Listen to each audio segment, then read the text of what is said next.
Kaum muslimin dan muslimat, keluarga yang berbahagia, keluarga muslim rahimani wa rahmakumullah. Tentunya dalam masalah ini hukum memindahkan kuburan. Seorang muslim itu dia memiliki kehormatan, baik dia masih hidup maupun dia sudah meninggal dunia. Maka Nabi Shallallahu Alaihi Wasallam di antara yang beliau larang ialah tidak boleh kita itu duduk ataupun berdiri di atas sebuah kuburan. Larangan dari Nabi Shallallahu Alaihi Wasallam.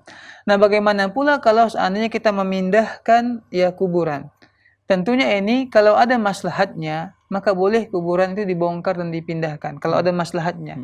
Tapi kalau hanya sekedar ya tidak ada kepentingan, ya karena orang tua itu rindu umpamanya kalau kuburannya itu dekat dengan rumah mereka, maka sebaiknya tidak dilakukan.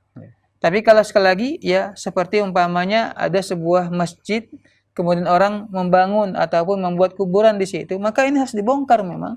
Karena tidak boleh bersatu antara masjid dengan kuburan. Maka kuburannya akan dibongkar dan dipindahkan kepada kuburan kaum muslimin.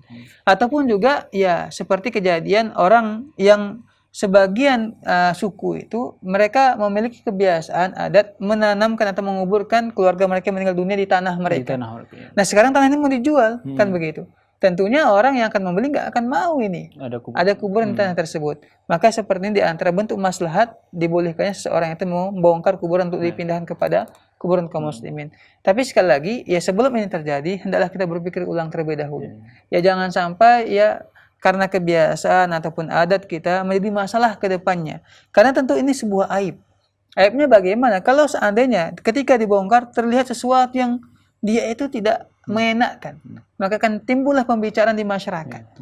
Ya umpamanya tulangnya seperti ini, bentuknya seperti ini, seperti terbakar kuburan dan sebagainya, hingga menjadi sebuah aib di masyarakat. Maka tidak kita lakukan seperti ini. Jadi ya sekali lagi, kalau seandainya pemindahan tersebut ada maslahatnya, ada kepentingan secara syariat juga ada kepentingan, maka dibolehkan untuk memindahkan kuburan. Tapi kalau tidak ada, maka tidak dibolehkan.